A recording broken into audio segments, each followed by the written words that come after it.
Bonjour à toutes et vous tous. Je continue à travers cette vidéo le parcours de cette semaine sainte. Après le dimanche 12 avril des Rameaux et jusqu'au jeudi où a lieu la scène, le vendredi la mise en croix et ensuite le lundi de Pâques la résurrection. Eh bien, dans la vidéo précédente, je vous ai parlé pour moi de l'importance du déroulé de cette semaine sainte qui se joue en nous en réalité, si on laisse faire. Il y a vraiment cette force de transmutation qui agit en nous. Christ est en nous et il nous aide, cette vibration qui est en nous originellement nous aide à traverser ces épreuves, à, à rester bien droit, à avancer dans notre mission, mais aussi à aller chercher dans notre profondeur pour mieux renaître à nous-mêmes. On en était resté à l'entrée de Jésus, puisque c'est la Pâque juive, qui est donc fêtée parce qu'il a accompli des miracles, parce qu'il est arrivé au bout de sa mission, on le sait bien, continuer et accepter d'être le roi des Juifs et suivre le mouvement des Iscariotes qui veulent tout simplement se débarrasser de la suprématie romaine pour pouvoir mettre un roi à la tête de leur peuple, c'est une chose, mais ce n'est pas la mission de Jésus-Christ. Donc Judas est très déçu de cela. Et les apôtres font quand même, avec tous ces miracles qui ont été accomplis, une entrée triomphale dans Jérusalem. Et juste avant ou juste après, Christ est oint par l'onction de Marie-Madeleine qui annonce ce qui va se jouer après, au moment où eh bien, on travaillera sur la sépulture de Jésus-Christ. Et nous en étions restés là. Dans, on va dire, l'évangile selon Matthieu, Christ en réalité a annoncé tout ce qui va se passer, si ce n'est que, comme toute parole, très souvent, elle est comprise quand elle est révélée. Puisqu'il disait, alors qu'il était sur le chemin de Jérusalem, écoutez, nous montons à Jérusalem où le Fils de l'homme, sera livré au chef des prêtres et au maître de la loi. Ils le condamneront à mort et le livreront aux païens, qui se moqueront de lui, le frapperont à coups de fouet et le cloueront sur une croix. Et le troisième jour, il reviendra de la mort à la vie. Donc ça, c'est quelque chose qui a été annoncé dans l'évangile de Matthieu, chapitre 20, et versets 17 et suivants. Et très souvent, les choses sont annoncées. Maintenant, très souvent aussi, et c'est ce qui va échauffer vivement l'esprit des grands prêtres, c'est qu'il y a des passages de l'Ancien Testament qui justement parlent de l'arrivée du Messie, que Jésus va énoncer, et en cela il va blasphémer à leurs yeux, et il ne va pas aller de main morte de manière générale. Comme je l'ai dit, c'est un brûlant qui vomit les tièdes et qui est là pour remettre un peu l'église au centre du village, mais là en quelque sorte rappeler un peu ce qui est la véritable loi, ce qu'ils en ont fait. Et il se laissera tout simplement ensuite, il laissera les choses s'accomplir. Donc il sait déjà tout ce qui va se passer. Il sait déjà tout cela. Malgré tout, il avance. Il avance et à un moment donné, il y a des questionnements. Donc c'est dans l'évangile selon Matthieu, chapitre 22, verset 34. Quand les pharisiens apprirent que Jésus avait réduit au silence les Sadducéens, ils se réunirent et l'un d'eux, un maître de la loi, voulut lui tendre un piège et lui demanda « Maître, quel est le plus grand commandement de la loi ?» Jésus lui répondit « Tu dois aimer le Seigneur ton Dieu de tout ton cœur, de toute ton âme, de tout ton esprit. C'est là le commandement le plus grand et le plus important. Et voici le second commandement qui est d'une importance semblable. Tu dois aimer ton prochain comme toi-même. Toute la loi de Moïse et tout l'enseignement des prophètes dépendent de ces 2 commandements. Les pharisiens se trouvaient réunis et Jésus leur posait cette question. Que pensez-vous du Messie? De qui est-il le descendant? Il est le descendant de David, lui répondit-il. Jésus leur dit. Comment donc David, guidé par le Saint-Esprit, a-t-il pu l'appeler Seigneur? Car David a dit, le Seigneur, Dieu, a dit à mon Seigneur, viens siéger à ma droite, jusqu'à ce que je mette tes ennemis sous tes pieds.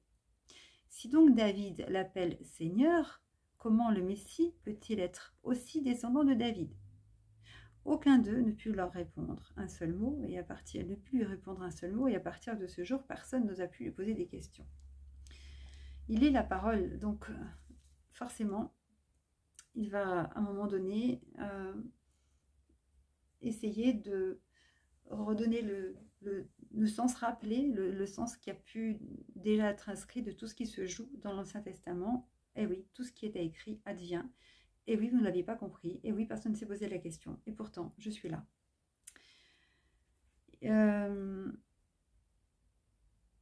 Il met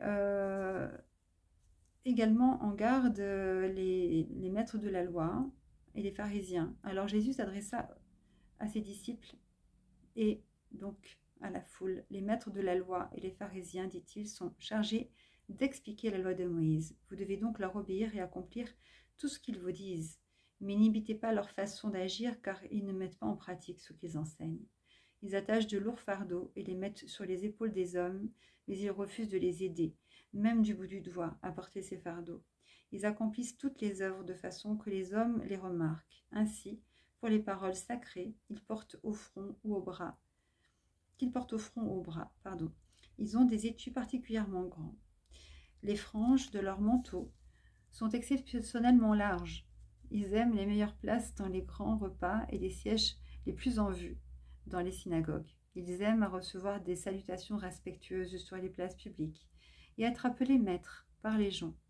Mais ne vous faites pas appeler maître, car vous êtes tous frères et vous n'avez qu'un seul maître.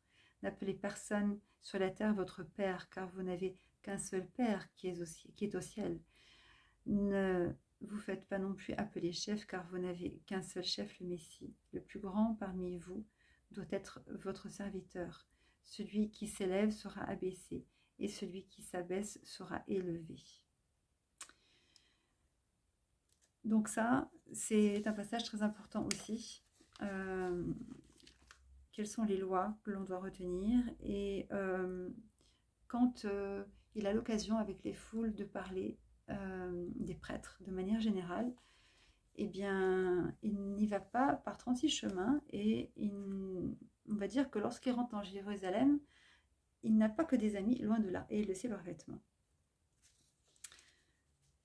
Donc le passage qui suit les lectures de la vidéo précédente, l'entrée en Jérusalem, et bien maintenant il rentre dans Jérusalem sur cet âne avec ses palmes. Mais qu'est-ce qui se passe ensuite? Jésus et ses disciples et la foule, ils arrivèrent ensuite à Jérusalem. Jésus entra dans le temple et se mit à chasser ceux qui vendaient et ceux qui achetaient à cet endroit. Il renversa les tables des changeurs d'argent et les chaises des vendeurs de pigeons. Et il ne laissait personne transporter un objet à travers le temple. Puis, il enseigna en ces mots. Les Écritures déclarent « Ma maison sera appelée une maison de prière pour tous les peuples.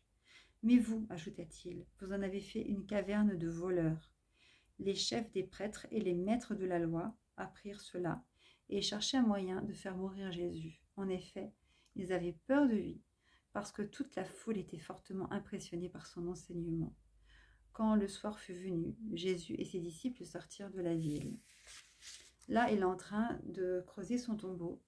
Il le sait parfaitement, mais il est là pour remettre les choses en place. Et les grands prêtres vont être impressionnés parce qu'ils maîtrisent la parole, ils lisent la parole.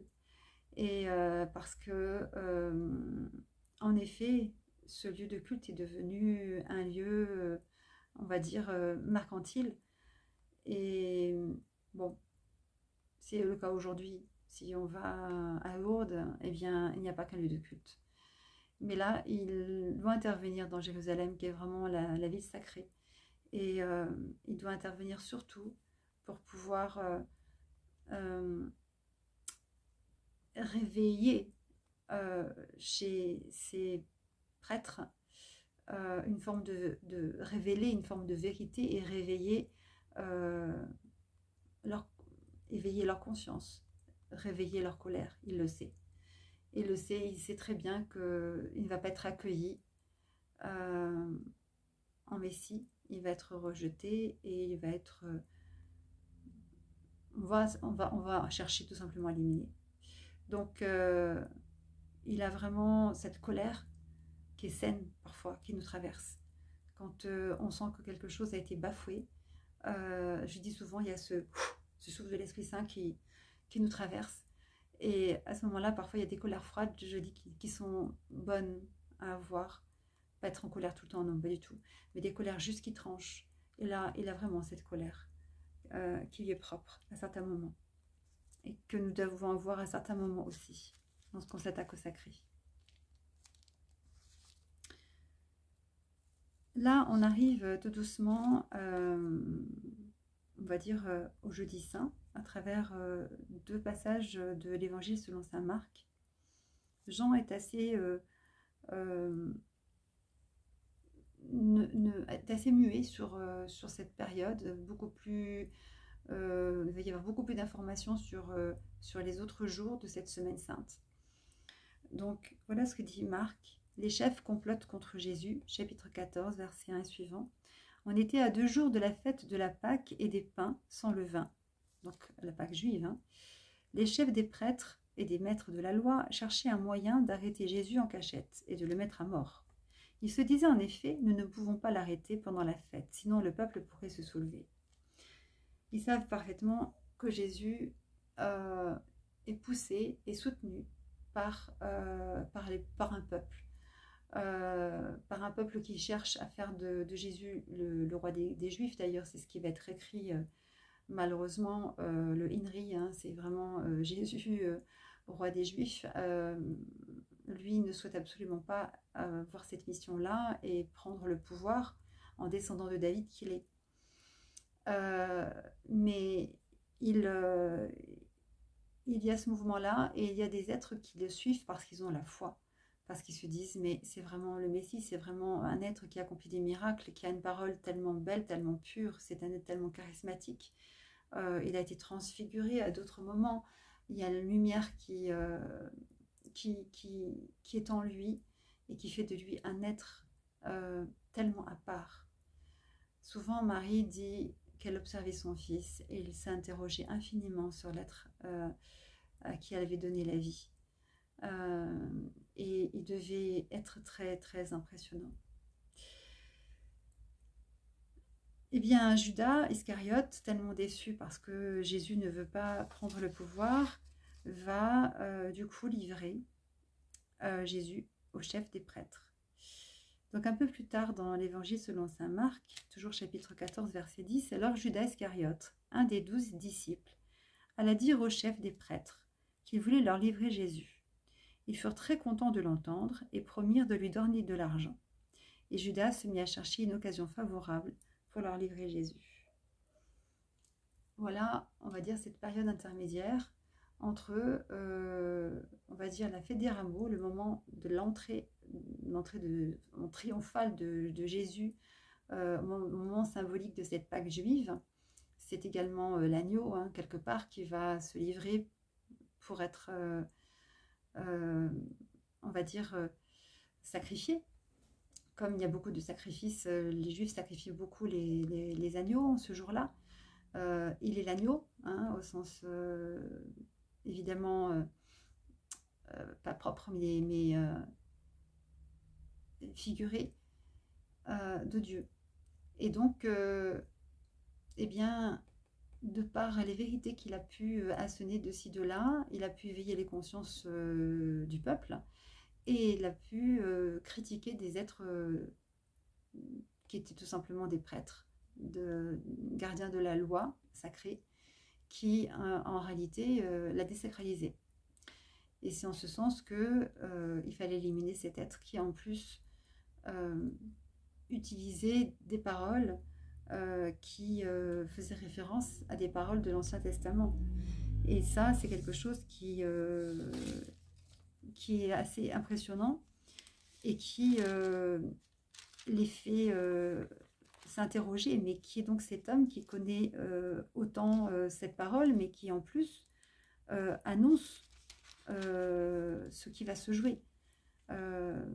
C'est vraiment lorsqu'il rentre dans Jérusalem, eh bien, il y a une autre version hein, qui est les aveugles et les boiteux s'approchent de Jésus dans le temple, il les guérit, les chefs des prêtres et les maîtres de la loi s'indignèrent quand ils virent les actions étonnantes qu'il accomplissait et les enfants qui criaient dans le temple gloire au fils de David, ils dirent alors à Jésus, entends-tu ce qu'ils disent? Oui, leur répondit Jésus. N'avez-vous jamais lu le passage de l'Évangile? Tu as fait en sorte que même des enfants et des bébés te louent. Donc là, c'est vraiment une référence qui est des psaumes de David, hein. Donc bien antérieur aux évangélistes. Puis il les quitta et sortit de la ville pour se rendre à Béthanie où il passa la nuit. Donc il était à Jérusalem. Mais quand il passait à Jérusalem, sa parole fuse et ce qui a été dit est accompli. Et ça, c'est quelque chose qui est de l'ordre du parjure et qui en même temps les perturbe infiniment parce que qui est cet homme? Qui est donc cet homme qui va être tout doucement, évidemment, tellement critiqué à un point tel qu'il va être livré. Mais c'est un être qui est là et qui vient déranger et qui ne mâche pas ses mots et qui est là tout simplement pour mettre en lumière la perversion qui habite ces êtres-là, qui ne comprennent pas en réalité ce que veut dire l'arrivée d'un Messie, qui ne savent pas le reconnaître, qui ne savent pas l'accueillir. Et c'est tout simplement, tout était prévu, les Écritures en parlent, donc tout était prédit, tout était prévu, et cela se joue. Donc ça, c'est vraiment ce temps-là, c'est un temps où eh bien, la parole sacrée reprend sa dimension. Et quand on lit les écrits sacrés, l'Ancien et le Nouveau Testament, eh bien, les anciens lisaient tout simplement à travers les prophètes, à travers les 5 premiers livres de la Torah qui sont communs à la religion juive, chrétienne et musulmane. Et après, évidemment, il y a des psaumes, il y a des prophètes, des écrits apocryphes qui sont là.